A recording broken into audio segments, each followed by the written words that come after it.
नमस्कार माऊली.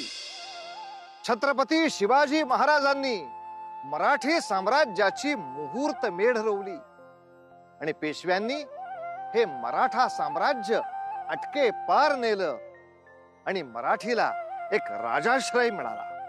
स्वातंत्र्य मिळाल्यानंतर मराठीला अधिकृत राज्यभाषेचा दर्जा प्राप्त झाला आणि 1960 साली आपल्या मराठी भाषिकांसाठी महाराष्ट्र राज्याला मान्यता मिळाली आणि मराठीला राजभाषेचा राजमुकुट प्राप्त झाला. पण हा आपला भाषिक इतिहास खूप प्राचीन आहे बरं. त्याचीच ही सगळी गाथा आहे. नाही, हे काय होऊन बसले ज्याची मी कधी कल्पनाही केली नव्हती असे चित्र आज उभे राहिले. माझा सर्वांसमक्ष अपमान झाला. सर्व सैनिक दासदासी काय वाटले असे? आपले महाराज सामान्य बुद्धिमत्तेचे आहेत. त्यांना आपली पत्नी काय म्हणते आहे हे देखील समजत नाही.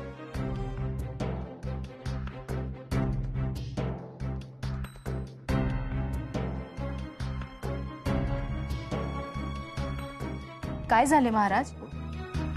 आपण एकाएकी असे निघून का आलात? आपली प्रकृती बरी नाही का? मला तरी सांगा. बर, माझे काही चुकले का? माझे काही चुकले असेल तर क्षमा मागते. तुझं काहीच चुकलं नाही. चूक माझीच आहे. माझ्या लक्षात नाही आलं की तुझ्यात आणि माझ्यात किती मोठं अंतर आहे आणि तिथपर्यंत पोहोचण्याचा मी कधी प्रयत्नच केला नाही. असे नका म्हणू महाराज. मी माझे सर्वस्व तुम्हास अर्पण केले आहे. आपल्यात कसलेच अंतर नाही. मी मनोभावे तुम्हा स्वीकारले आहे.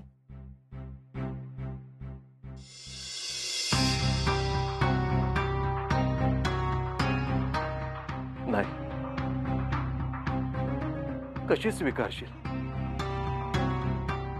अगं, तू इतकी विद्वान, तुझ्या मुखावर सरस्वती राज्य करते. तुझी विद्वत्ता हाच तुझा खरा अलंकार. आणि मी कोण? सामान्य बुद्धिमत्ता असलेला अतिसामान्य युवक. अहो, हीच माझी ओळख. लीलाबाई, आपली जोडी कशी शोभून दिसेल? जेव्हा मी स्वतःची तुलना तुझ्याशी करतो तेव्हा पदोपदी एक गोष्ट मला जाणवते. मी तुझ्या योग्यतेचा नाही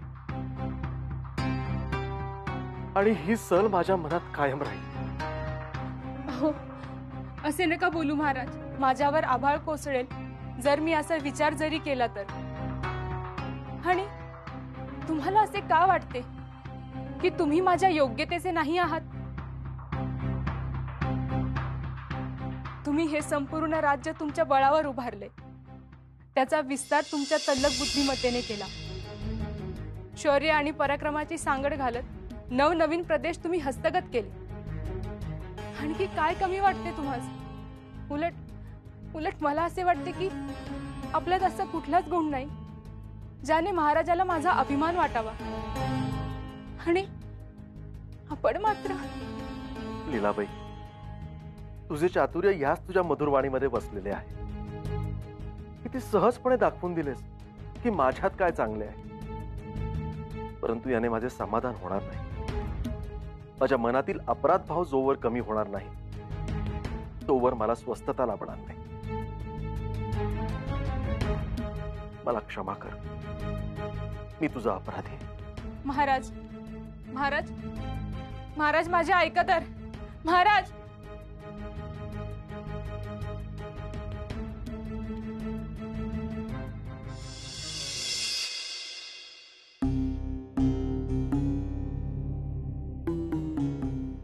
आजवर केवळ एक महाराज म्हणून, एक राजपुत्र म्हणून स्वतःला अभिमानाने मिरवले. परंतु जो सन्मान एक विद्वान मिळवू शकतो तो सृष्टीमधील कुठलाही नृप हिरावून घेऊ शकत नाही.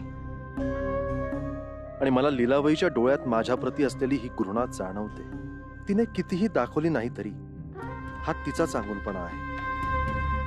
परंतु मी जोपर्यंत तिच्या मनात मानाचे स्थान प्राप्त करणार नाही तोपर्यंत मला समाधान प्राप्त होणार नाही.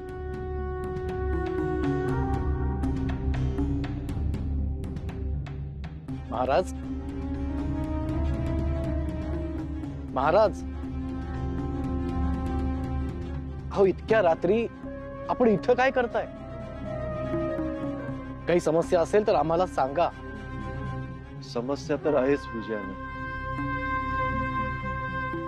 परंतु त्याचा उपाय मला शोधावा लागेल.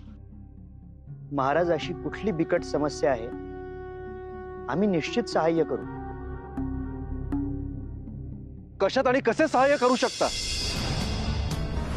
माझ्या पत्नीच्या मनात माझ्याविषयी सन्मानाचे स्थान निर्माण करू शकता? एक राजा असून जी लाचारी प्राप्त झाली आहे ती दूर करू शकता?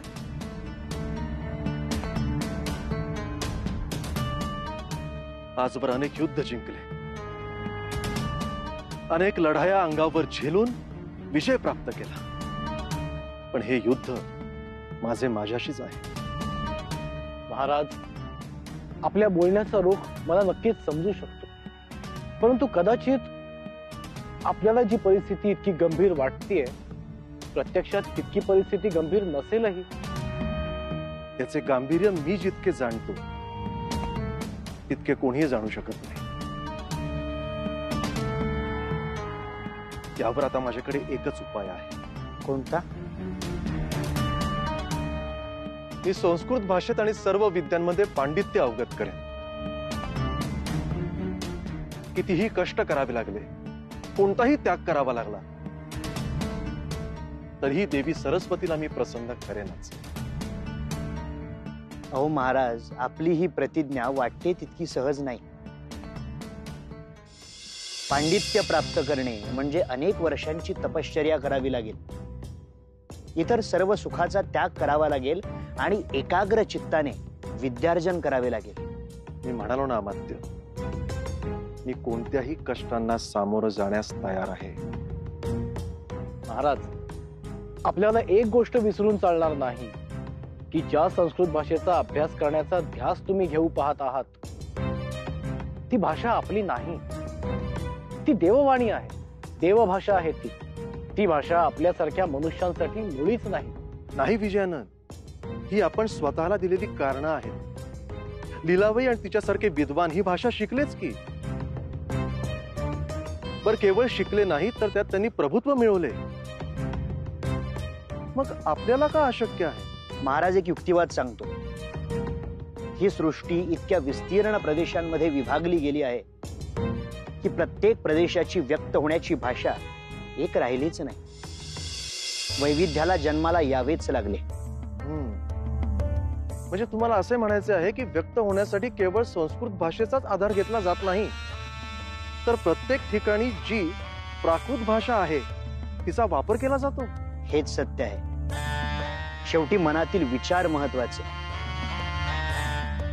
भाषा, शब्द हे केवळ माध्यम आहे जनमानसांपर्यंत पोहोचण्याचे.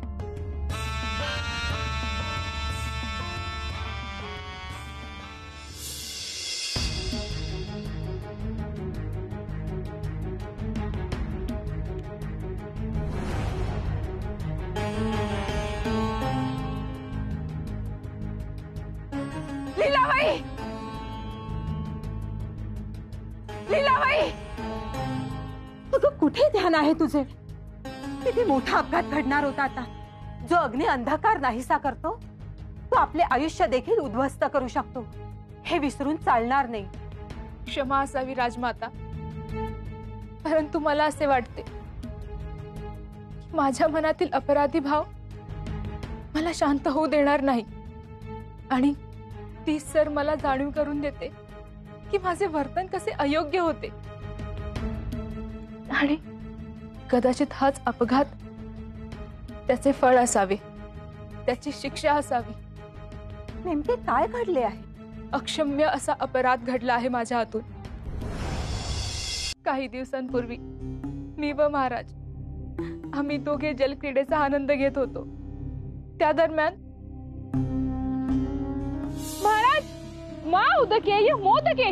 ऐकत ना दासी, महाराणींना मोदक खायची इच्छा झाली आहे. त्यांच्यासाठी रुचकर मोदक तयार करा. अहो महाराज, मा उदकेय म्हणजे माझ्यावर पाणी उडवू नका, हे संस्कृत वचन आहे. अहो तुम्हाला तर माहितीच असेल ना महाराज. राजमाता, मी केवळ माझ्या निकषांवरून एखाद्या व्यक्तीची योग्यता तपासून बघत होते आणि तसे करताना मला हे जाणवले की आपले विचार योग्य नाहीत. माझी निश्चितच अपेक्षा होती की माझे सहजीवन ज्या व्यक्तीबरोबर असणार तो व्यक्ती विद्वान असेल, पंडित असेल आणि अर्थातच मला महाराज तसे वाटले होते. आणि या पलीकडे जाऊन महाराज एक व्यक्ती म्हणून किती प्रेमळ, माझी काळजी घेणारे आहेत. महाराज म्हणून आदर्श आहेतच ते. त्यांच्या शौर्याची महती सर्वश्रुत आहे. असे असताना त्यांच्या संस्कृत मधील अज्ञानाचा माझ्याकडून नकळतपणे अपमान झाला आहे आणि याचा मला पश्चाताप होत आहे. बैसी,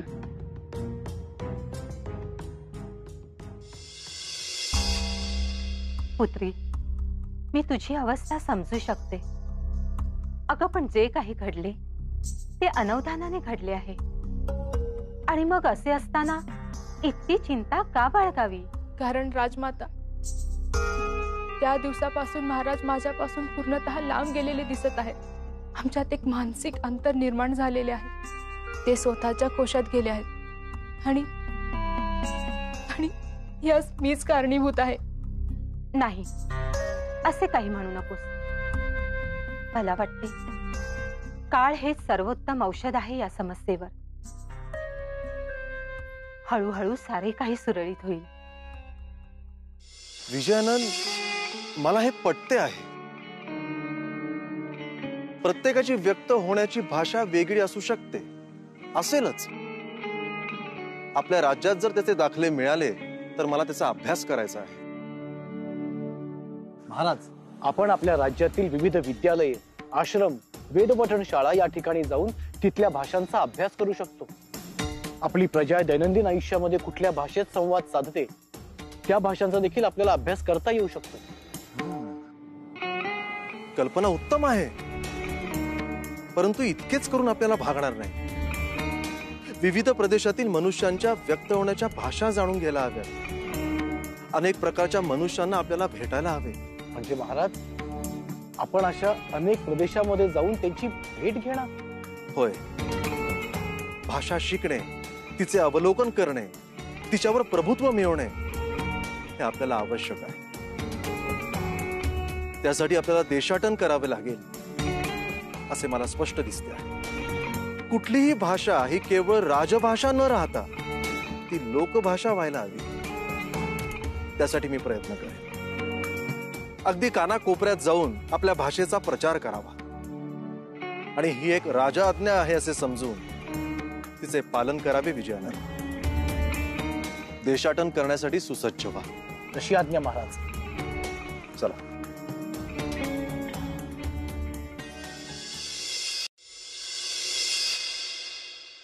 पुत्र, हा कुठला हट्ट म्हणायचा आम्ही?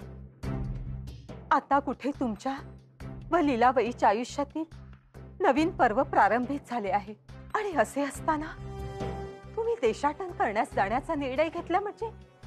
राजमाता, आजवर आपण मला माझ्या सर्व निर्णयांमध्ये, माझ्या सर्व मोहिमांमध्ये यश प्राप्त व्हावं म्हणून प्रोत्साहन दिलं, पाठिंबा दिला. आजही मी तशाच एका मोहिमेवर जात आहे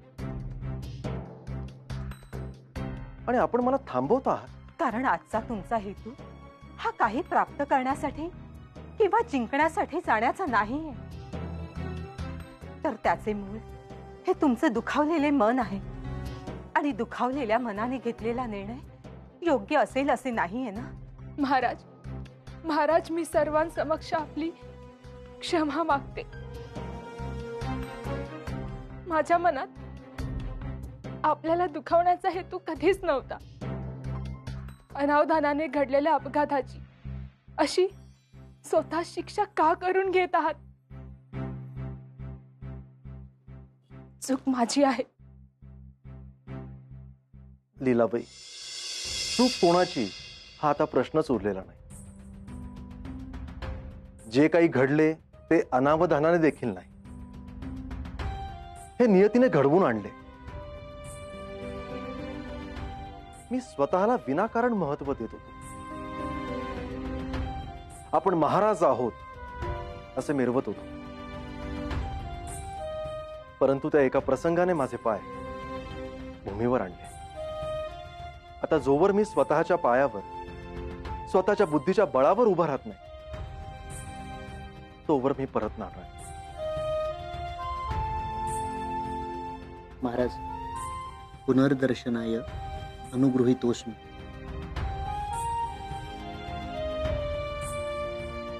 पुनर्दर्शनाय अनुगृहीतोस्मि.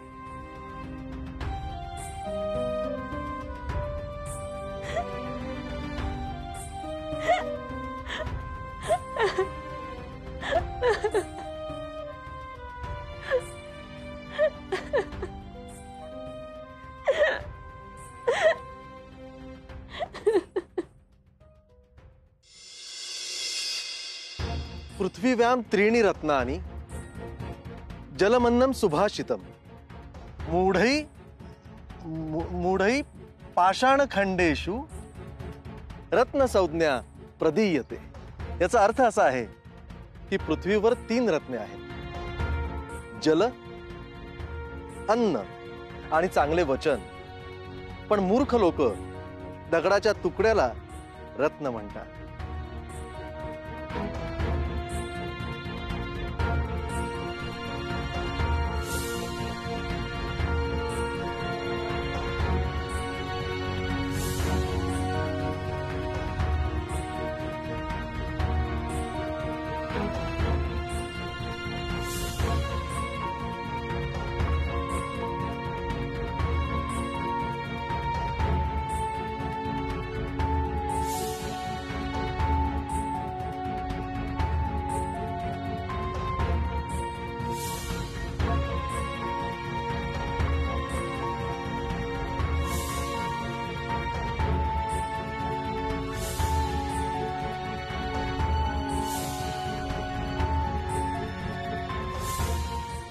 महाराज, आपला प्रांत हा विविध प्रदेशांमध्ये विस्तारला गेलाय आणि त्यामुळे कुठेही एकसमान भाषा आढळत नाही.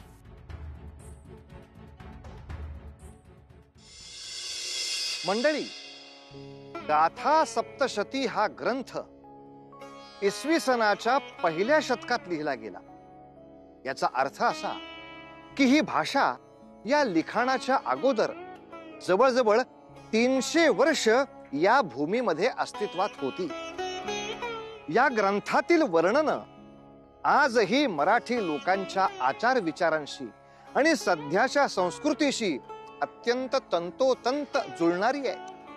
आणि त्याही पेक्षा या ग्रंथामध्ये वापरले गेलेले काही शब्द मराठी खेरीज अन्य कोणत्याही भारतीय भाषेमध्ये नाहीत.